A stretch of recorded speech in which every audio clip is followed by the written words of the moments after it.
Kobe. Kobe. Hello, Pa. Hello, Pa.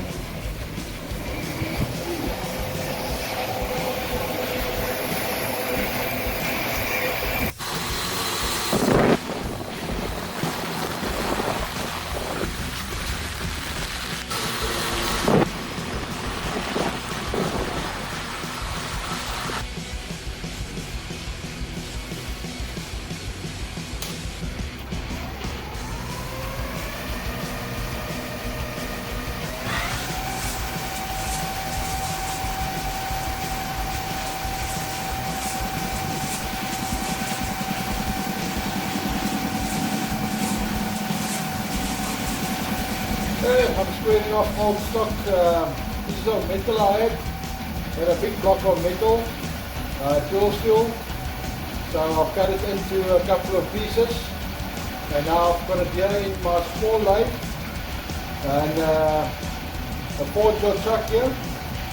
So I'm just facing off the end here, and then I'll do a bit of round up this, and then I'll turn it around in the big lathe, and then we'll make it round. And this is going to be the tool locking system for the tool post that I'm busy making for my big lathe. So I'm on the small lathe now. This one's got a 4 independent chuck on, 4-jaw. As you can see there, 4-jaw, 100 millimeters. This lathe actually came out with a smaller chuck, which I've replaced with a bigger one, made up a new backplate.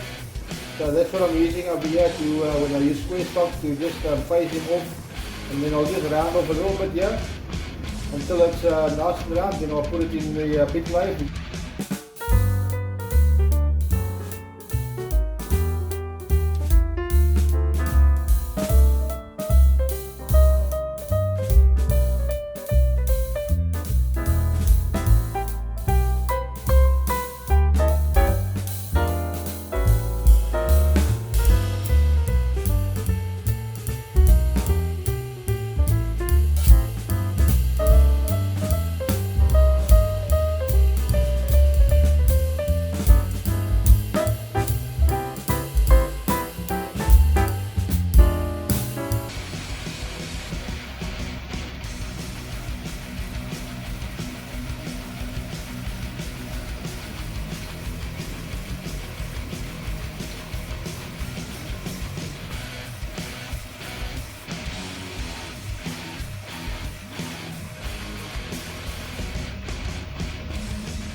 Okay guys, there we have it.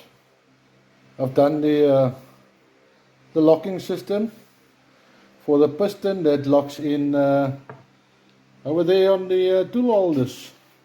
I've got in the mill now.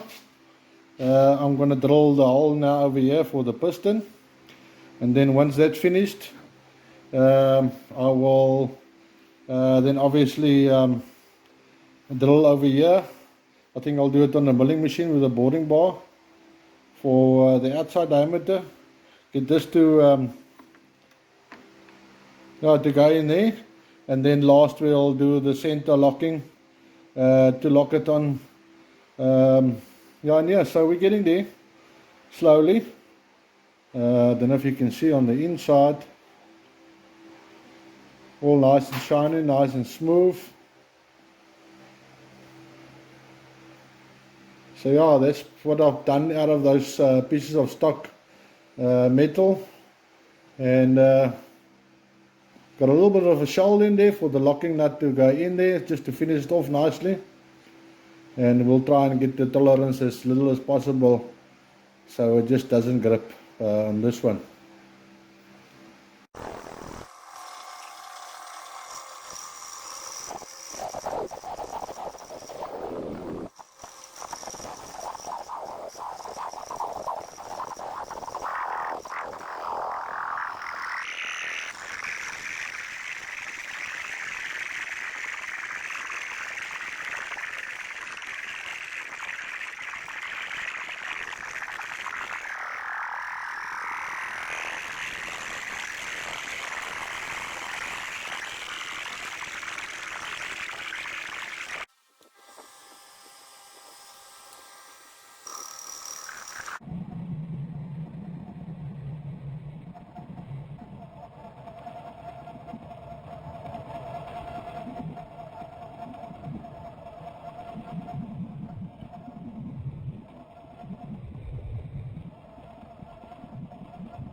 Okay, what I'm doing now is I've already drilled the hole for the piston to lock the tool holders in.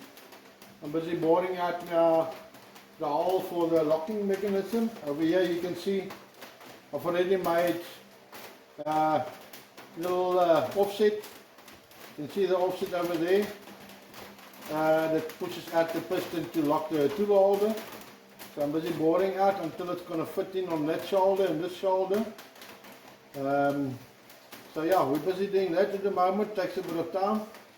I've centered it in the 3-jaw chuck, and I just had to put a space in here which I grind until I got the center. I've got a hole already at the bottom because I'm going to use the existing bolt that's in here. I'm going to use the existing one because this one I'm going to replace with a new one. Then I can swap between the two. It all depends because this one is so crooked. I had to mill a bit away. That's why I'm making a new one, because this thing is really, it's all the bases are so oval that your tool is never the same. Doesn't matter how you do it. So that's why I'm making the new tool post and tool holders. But yeah, this is going to fit in there. So we're busy turning out until we can get this a nice little snug fit, and then we still got to do the inner one, which is the locking one. The way I'm going to make it, it's not going to be like the nut system. It's going to be a full one with thread in it that goes all the way down with a snug fit. Let's play.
Okay guys, so what I'm using here, this boring bar, is these ones. You can buy them online in a couple of places.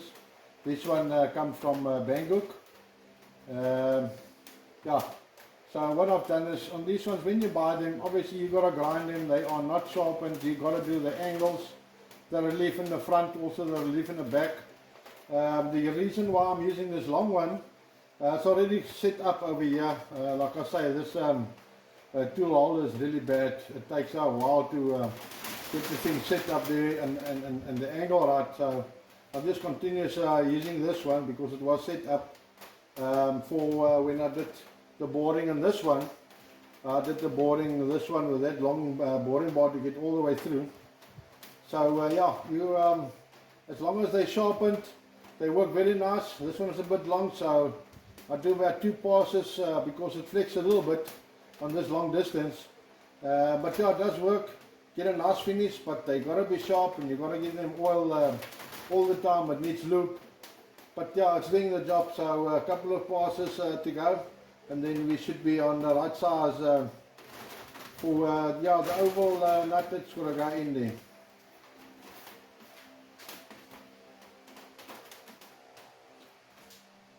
Okay guys, I've done the final pass on here. I made a little bit of a recess over here for this little section over here. So we've got these two that runs on the outside, and the inside there. So this one's got a little of a chamfer here. Still got to put the handle in here obviously. And there we go. It's still a bit hot, so it's got a bit, I made it a little bit loose. And there we go.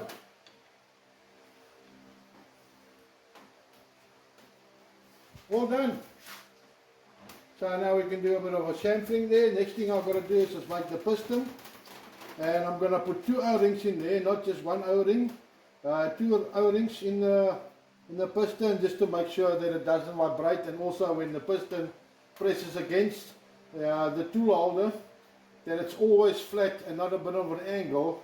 The other one I've got, I see it tends to twist a little bit, so it's not pressing all the time on that flat section. So yeah, we'll put 2 O-rings on there. So next thing, tomorrow we'll make the piston, and then once we're done with the piston, then we'll make the final inside lock nut, which is going to be similar like this, but it's running all the way through to the inside. So let's take it out and see how it looks. As you can see, my spacer, 2 places, in your hand or down here. Alright, so this is what I've got. It's got a bit of a stand out here to fit in there, and we can see the bore. It's got a little bit of a recess there, and that fits in perfect there. No play.